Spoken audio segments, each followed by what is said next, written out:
So welcome back दोस्तों, स्वागत है आपका आपके इस यूट्यूब चैनल में, लर्निंग प्लेटफॉर्म में, जिसका नाम है Mauli the academy of excellence. अपन ने प्रीवियस लेक्चर्स में कुछ टर्म्स कंप्लीट किए थे जो कि आपके अकाउंटिंग में बहुत इंपॉर्टेंट है। अभी नाउ इस लेक्चर में अपन जो रिमेनिंग टर्म्स है जो आपको सीखने के लिए बहुत इंपॉर्टेंट है वो अपन कवर करने वाले हैं। तो let's begin. Terms, important terms used in accounting. First है कैपिटल। अभी ये टर्म जो है वो आपको एंड ऑफ द 12th तक, आपके मीन्स आपका जब तक आप अकाउंटिंग में हो तब तक आपको ये यूज होने वाला टर्म है कैपिटल। इसका मीनिंग आप एकदम से ध्यान से सुनिए और नोटिस कीजिए जो मैं क्या बोल रहा हूँ, और फिट फिट कर लीजिए अपने माइंड में एग्जाम्पल के साथ। ठीक है। So capital means what. अभी जो बिजनेसमैन है, प्रोप्रिएटर है, मीन्स बिजनेस जो चालू करता है पर्सन, जो बिजनेस ओनर है, वो बिजनेस में लोन साइड में रख के खुद के जो पैसे है, खुद जो फंड इन्वेस्ट कर रहा है। सपोज मेरे बैंक अकाउंट में 10 लाख रुपए पड़े हैं और बिजनेस चालू करने के लिए मुझे 20 लाख रुपए की जरूरत है। राइट। बिजनेस चालू करने के लिए मुझे 20 लाख रुपए की जरूरत है।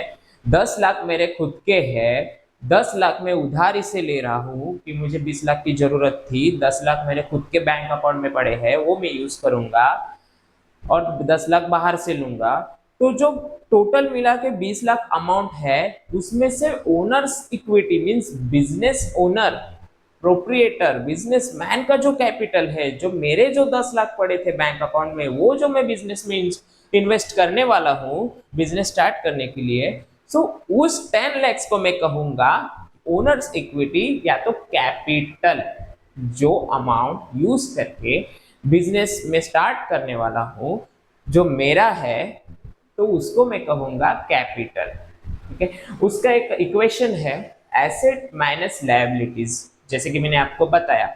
अभी सपोज वो 20 लाख यूज करके, मेरे बैंक अकाउंट में 10 लाख थे, मैंने बाहर से 10 लाख रुपए बोरो किए, मीन्स की उधारी पे लिए, तो वो टोटल 20 लाख यूज करके मैं मेरे बिजनेस में फर्नीचर, कंप्यूटर्स, मीन्स ऐसे मशीनरीज जो मुझे मेरे गुड्स प्रोड्यूस करने में या फिर मुझे सेल करने में यूजफुल है, मेरे बिजनेस चलाने के लिए जो चीजें चाहिए, एसेट्स मुझे चाहिए, वो मैं इन 20 लाख का यूज करके खरीदूंगा। तो उसमें से जो मेरे एसेट वगैरह खरीदूंगा उनकी जो टोटल वैल्यू है वो, और जो उधारी के पैसे उसमें से हटाऊंगा, मैं माइनस करूंगा, एसेट माइनस लायबिलिटीज।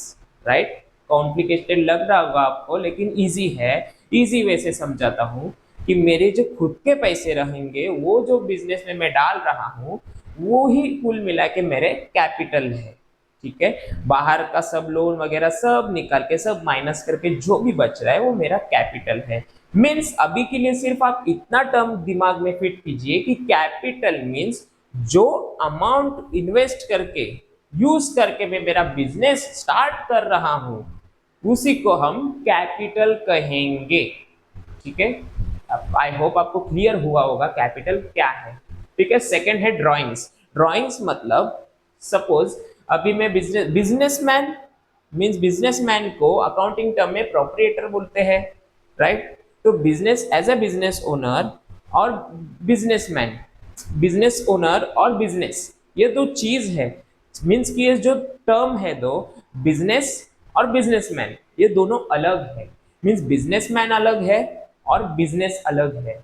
मैं अकाउंटिंग कर रहा हूँ बिजनेस को मद्देनजर रखते हुए कि मैं एज अ बिजनेस को मद्देनजर रखते हुए मैं अकाउंटिंग करूंगा कि ये बिजनेसमैन अलग बंदा है। बिजनेस का और बिजनेसमैन का कोई संबंध नहीं, सिर्फ इतना ही कनेक्शन है कि वो इधर इन्वेस्ट करेगा और वो इसका ओनर है। ओनर है मीन्स ऐसे नहीं। देखिए, ड्राइंग्स का मीनिंग सिर्फ इतना मुझे आपको बताना है कि दोनों को आप अलग रखिए, बिजनेसमैन और बिजनेस को। अगर एज अ बिजनेसमैन मैं मेरे बिजनेस से कोई भी चीजें, बिजनेस का एसी है, मेरे क्लासरूम है, ये मेरे क्लासरूम के अंदर जो ट्यूबलाइट्स है, एलईडी लाइट्स है, जो फैंस है, एयर कंडीशन है, जो मीन्स एसी, तो वो मैं अगर बिजनेस से निकाल के, बिजनेस से निकाल के मेरे घर में यूज करने जा रहा हूँ, बिजनेस से निकाल के पर्सनल यूज के लिए लेके जाऊंगा बिजनेस के बाहर, तो इसको अपन कहेंगे ड्राइंग्स। या तो मैं कोई वस्तु निकाल के लेके जाऊंगा, मीन्स या तो गुड्स। सपोज मेरी मोबाइल बनाने की कंपनी है, तो मेरा मोबाइल अचानक से खराब हो गया, कुछ भी हो गया, मैं बाहर से तो किसी से लूंगा नहीं, मेरी खुद की कंपनी है, तो मैं खुद की कंपनी से, मैन्युफैक्चरिंग प्लांट से, तो मैं मोबाइल लेके आऊंगा मेरे घर पे मेरे खुद के यूज के लिए। तो उसको मैं कहूंगा ड्राइंग्स की गुड्स। या तो मुझे अचानक पैसे की जरूरत पड़ी, किसके पास मांगने जाना है, अपना खुद का बिजनेस का सेपरेट अकाउंट जो मैंने बनाया है, जिसमें सब बिजनेस का रिवेन्यू वगैरह जो जनरेट हो रहा है वो मैं उसमें डाल रहा हूँ। तो वो बिजनेस के अकाउंट के बैंक अकाउंट में जो पैसे पड़े हैं, अगर वो भी मैं विड्रॉ करके मेरे पर्सनल काम के लिए लेके जा रहा हूँ, तो उसे भी अपन ड्राइंग्स कहेंगे। मतलब ये जो बैंक अकाउंट से मैंने पैसे उठाए या फिर दुकान है, मेरा शॉप है, बड़ा शोरूम है, तो शोरूम के कैश काउंटर पे से अगर मैं बिजनेस ओनर हूँ, मुझे कौन रोकेगा, तो मैं सोचूंगा चलो मुझे जरूरत है, उठा के लेके जाता हूँ। लेकिन उस कैश काउंटर से भी अगर मैं पैसे उठा के लेके जा रहा हूँ, या फिर मेरा एक शोरूम है, सपोज मैं सेल कर रहा हूँ कि एसी वगैरह, या फिर वो चीजें जो मैं बेच रहा हूँ गुड्स, वो मैं उठा के मेरे घर पे लेके जा रहा हूँ, पर्सनल यूज के लिए लेके जा रहा हूँ, तो उसे मैं कहूंगा ड्राइंग्स। या तो कैश या फिर गुड्स, दोनों में से कुछ भी अगर मैं उठा के लेके जा रहा हूँ मेरे पर्सनल काम के लिए, पर्सनल यूज के लिए, तो मैं उसे कहूंगा ड्राइंग्स। या तो कैश या तो गुड्स, दोनों की अलग एंट्री होगी सिर्फ, लेकिन उसको कहेंगे तो ड्राइंग्स ही, ड्राइंग्स। ठीक है, ड्राइंग्स। थर्ड है डेटर्स। बी साइलेंट है, डेबिटर मत बोलना, इसको डेटर्स बोलते हैं। ठीक है, डेटर्स मतलब कौन। अभी मैं एक शोरूम का मालिक हूँ, राइट, मेरा एक इलेक्ट्रॉनिक्स का ये मेरा शॉप है, तो मेरे शॉप में मैंने एसी, रेफ्रिजरेटर और एलईडीज वगैरह बेचने के लिए रखे हैं, और मेरा मेन मोटिव है सेल करना, बेचना। ठीक है, बेचकर उस पर रिवेन्यू कमाना। अगर मेरे पास अभी कोई बड़ा कस्टमर आया, जो अभी सपोज एग्जांपल के लिए पकड़ लो, किसी कोई बिजनेस ओनर मेरे पास आया, कोई भी आया, कस्टमर आया, और मुझे बोला कि अरे मेरे ऑफिस के लिए मुझे 10 एयर कट एसी चाहिए, 2 एलईडीज चाहिए, और उसका टोटल अमाउंट होता है कुल मिला के 1 लाख रुपया। 1 लाख रुपया उसका अमाउंट हो गया। और वो बोला कि अरे अभी तो मैं कैश नहीं दे पाऊंगा, मैं आपको बाद में इसके पैसे लौटा दूंगा, मीन्स क्रेडिट ट्रांजैक्शन जैसे अपन ने पढ़ा था। तो मैं अगर उधारी पे इसको लेके उसको बेच रहा हूँ, मैं उधारी पे सामान बेच रहा हूँ सामने वाले को, तो उसने प्रॉमिस किया रहेगा 2 महीने बाद दे दूंगा पैसे या कुछ भी हो, तो 2-4 महीने बाद या बाद में कभी भी मैं उसके पास मांगने जाऊंगा, कलेक्शन के लिए जाऊंगा कि आपने मेरे से सामान उधारी पे लेके गए थे, आप अभी मेरे पैसे लौटा दो। मीन्स कि मुझे मेरे जो कैश अमाउंट है, जो भी आप मैंने सेल किया है आपको, वो मुझे अमाउंट आप दे दो। तो उसको वो मेरे लिए कौन है, देने वाला है मुझे, वो मेरे लिए डेटर है। डेटर कि जो मेरे पास से सामान उधारी पे, क्रेडिट पे लेके गया है, वो मुझे कभी ना कभी लौटाने वाला है। जो सामने वाला मुझे देगा, लौटाएगा मेरे पैसे, या फिर मैंने किसी को पैसे उधार दिए हैं, या फिर मैंने किसी को सेल किया है उधारी पे, या फिर मेरे दोस्त को भी मैंने पैसे उधार दिए हैं, तो वो जो है वो मेरे लिए डेटर है। जिसको मैंने उधार दिया है, जो मुझे देगा रिटर्न में, तो वो मेरे लिए डेटर है। डेटर मीन्स व्हाट, जो मुझे मेरे पास से उधारी पे सामान या तो पैसे लेके गया है, वो मुझे बाद में लौटाने वाला है, तो वो है मेरे लिए डेटर्स। मोस्टली बिजनेसेस जो है वो डेब्ट्स पे चलते हैं, उधारी पे, क्रेडिट पे चलते हैं। तो इसीलिए डेटर्स ये टर्म आपको सीखना बहुत इंपॉर्टेंट है, ये आपके हर एक सब में आने वाला है बाद में 12th तक भी। ठीक है, तो वो डेटर्स है। और अभी सपोज मेरा, जैसे मैंने आपको बताया कि मैं एक इलेक्ट्रॉनिक शोरूम का मालिक हूँ, तो मैं डीलर्स के पास से, मेरे शोरूम में गोडाउन में रखने के लिए सामान डीलर के पास से उधारी पे सामान लेके आया हूँ, उधारी पे, कि तू अभी मुझे इतना इतना 10 10 एलईडी, 10 एसी, 15 रेफ्रिजरेटर इतना दे दो, मैं इसके पैसे आपको बाद में लौटा दूंगा, जैसे जैसे मेरा सेल होगा उधर से इनकम जनरेट होगा, प्रॉफिट्स मिलेंगे, वैसे वैसे मैं आपको लौटा दूंगा आपके पैसे, ठीक है, रिवेन्यू जनरेट होगा, मैं आपको लौटा दूंगा। ऐसे मैंने उस डीलर को बोला और उसके पास से उधारी पे मैं वो सामान लेके आया, ठीक है, क्रेडिट पे सामान लेके आया, परचेस किया, परचेस मीन्स खरीदा, राइट, परचेस मीन्स खरीदा, उधारी पे मैंने डीलर के पास से सामान खरीदा, परचेस किया, तो उधारी पे मीन्स क्रेडिट पे परचेस किया, तो उसके पैसे, उसका जो भी अमाउंट है मैं उसको लौटाने वाला हूँ। वो मेरे पास मांगने आएगा कि अरे मेरे पैसे तू मेरे पास से सामान लेके गया था, मुझे लौटा दे, उसके उसके पैसे तो दे दे, तूने प्रॉमिस किया था तू देने वाला है। कब? तो वो मेरे पास वसूली के लिए आएगा, बेसिक लैंग्वेज में कहूँ तो कलेक्शन के लिए आएगा, तो वो मेरा है क्रेडिटर, जो मुझसे मांगने आएगा वो मेरा है क्रेडिटर। और मैं जिसको सेल कर रहा हूँ क्रेडिट पे, उधारी पे सेल कर रहा हूँ, मैं उसके पास मांगने जाऊंगा फिर, तो वो मेरा है डेटर, राइट। डेटर्स और क्रेडिटर्स, ये आपको क्लियर हुआ होगा, ठीक है। मैं जिसके पास मांगने जाने वाला हूं वो है मेरा डेटर, मीन्स मैंने जिसको सेल किया है उसके पैसे मैं उसके पास मांगने जाने वाला हूं, वो मेरा है डेटर, वो मुझे पैसे देगा।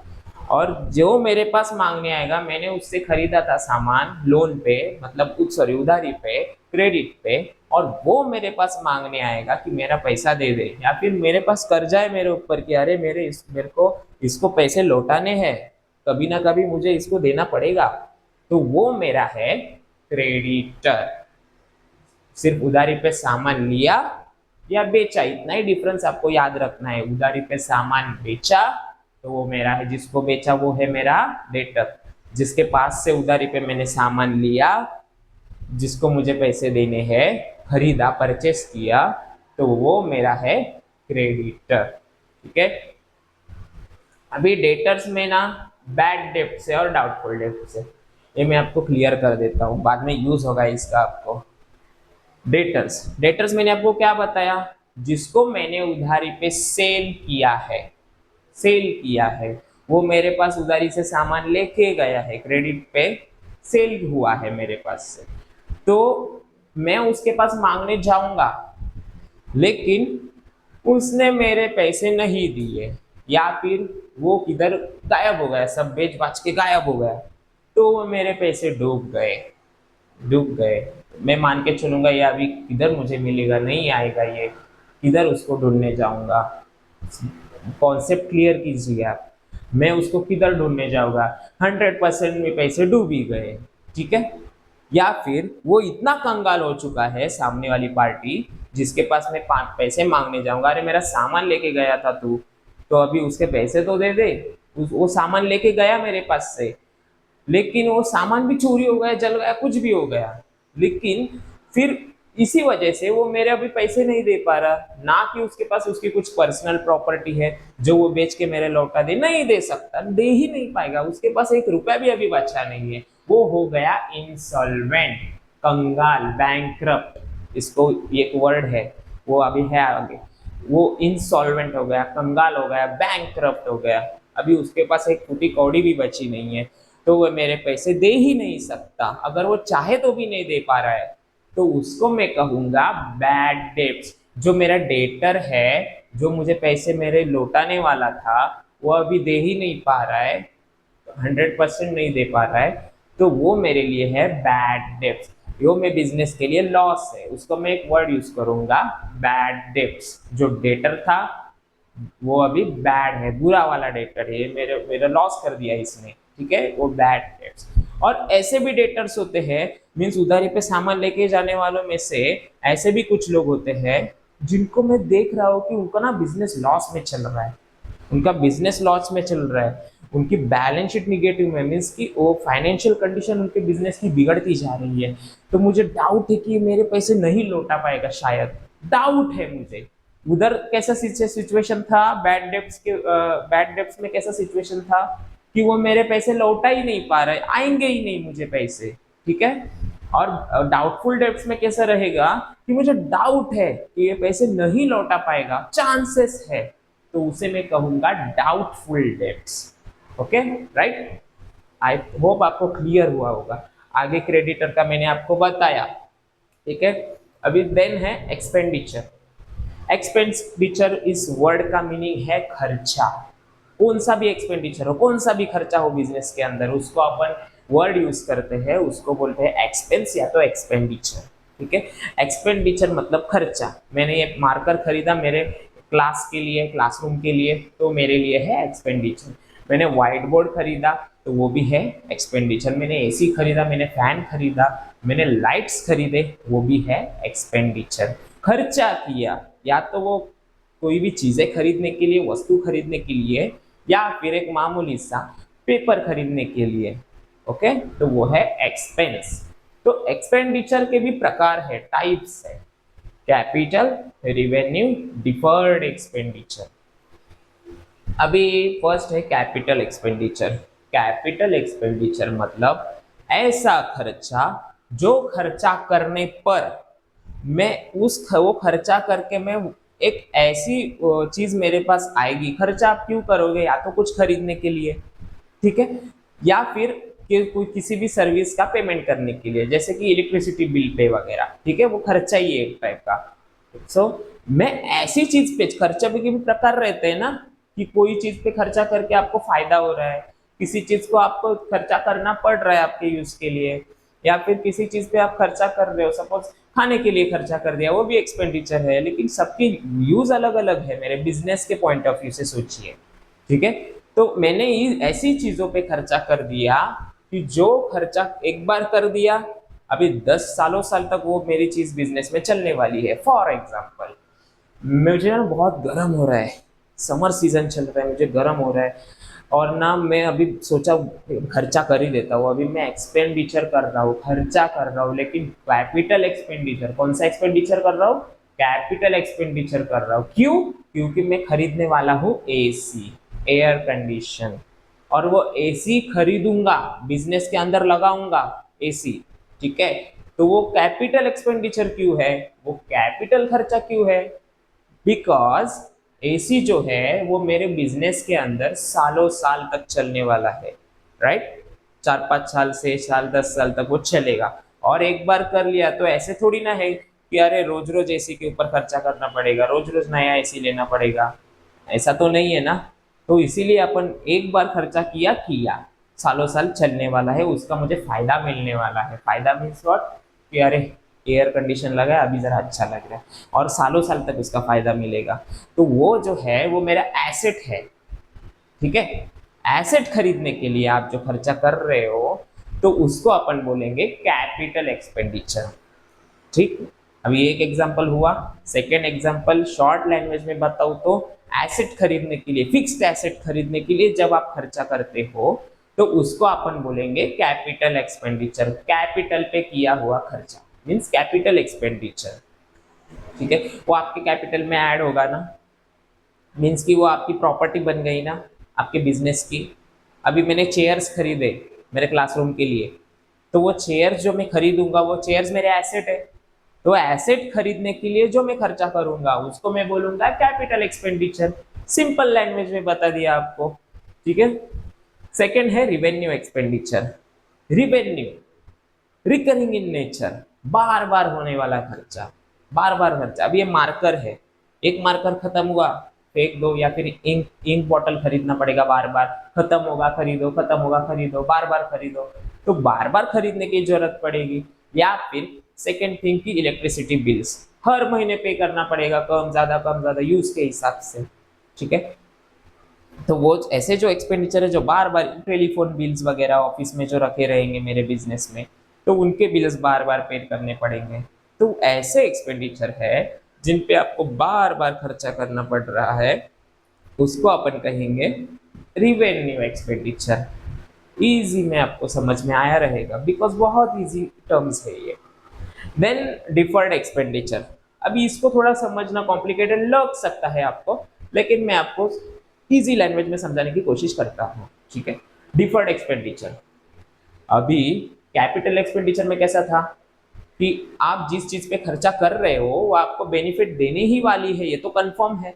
मैं चेयर्स खरीद रहा हूँ बिजनेस के लिए, तो वो कैपिटल एक्सपेंडिचर में किया, तो वो चेयर्स का यूज मुझे होना ही होना है, मीन्स उसका बेनिफिट तो मुझे मिलने ही वाला है ना। ऐसे तो नहीं कि बेनिफिट नहीं मिल सकता, मिलेगा, बैठूंगा मैं उस पर, बेनिफिट्स मिलने ही वाला है।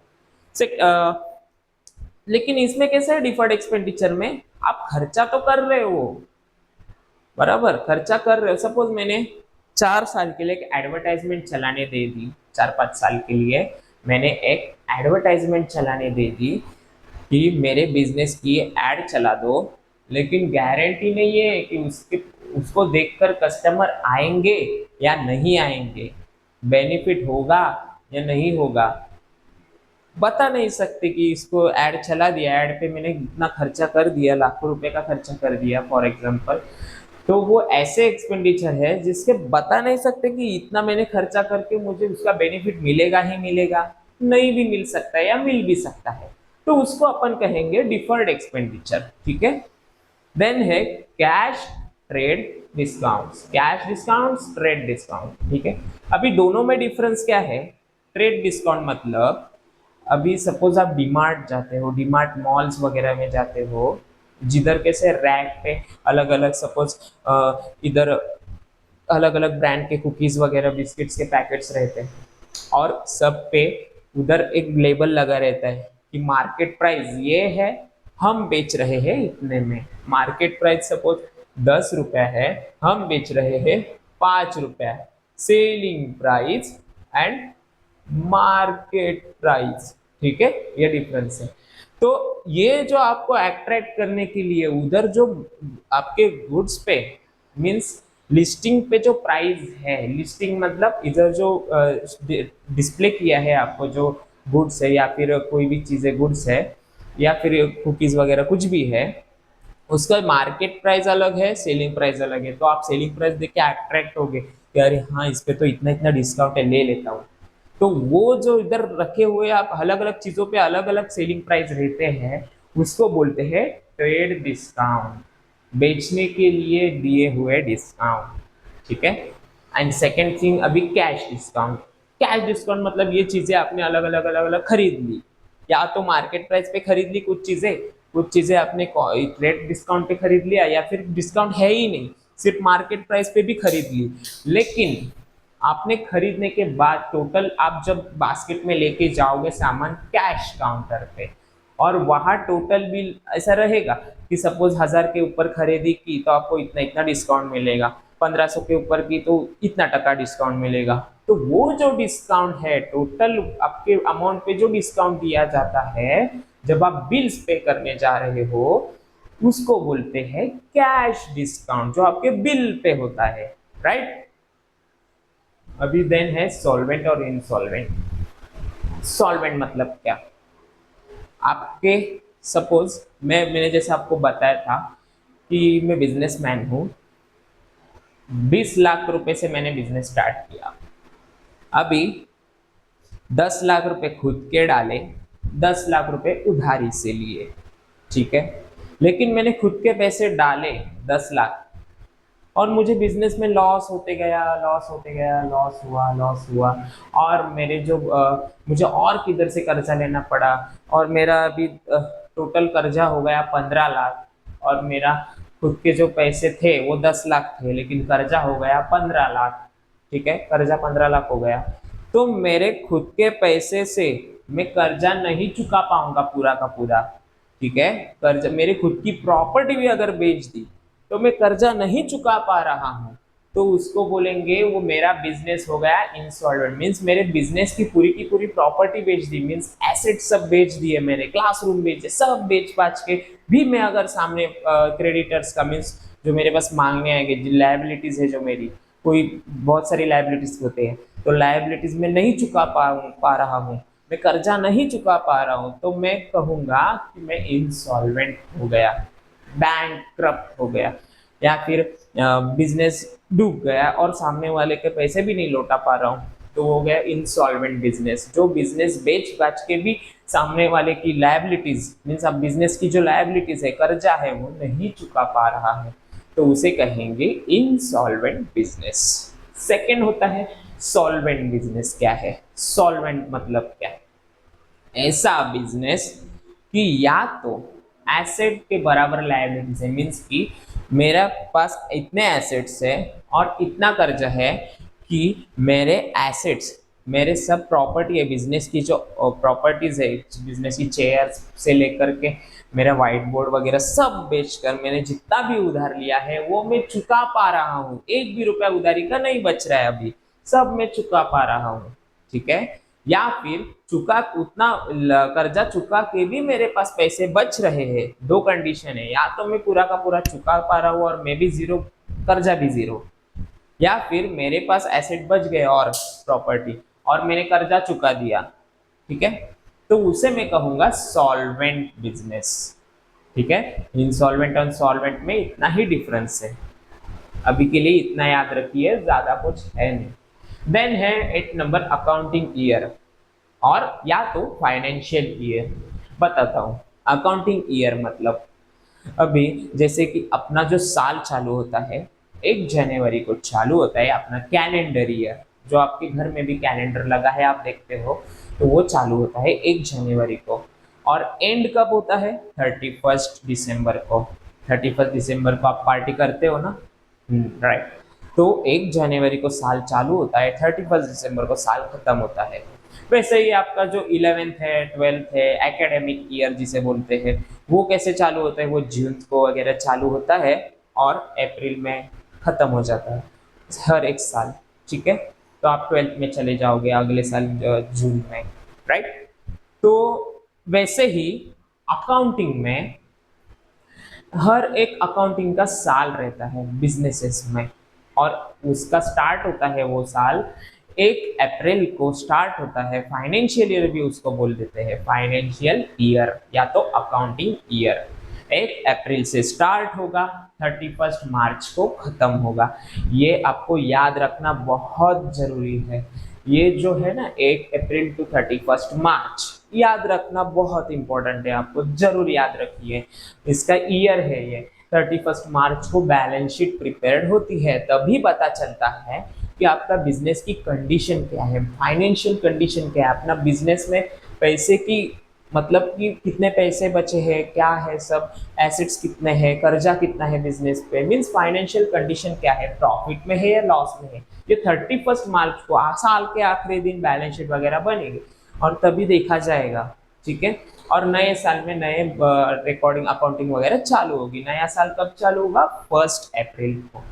So students, thank you so much, मिलते हैं अगले लेक्चर में। आई होप आपको ये समझ में आया होगा जो मैंने आज आपको सिखाया है इस लेक्चर में।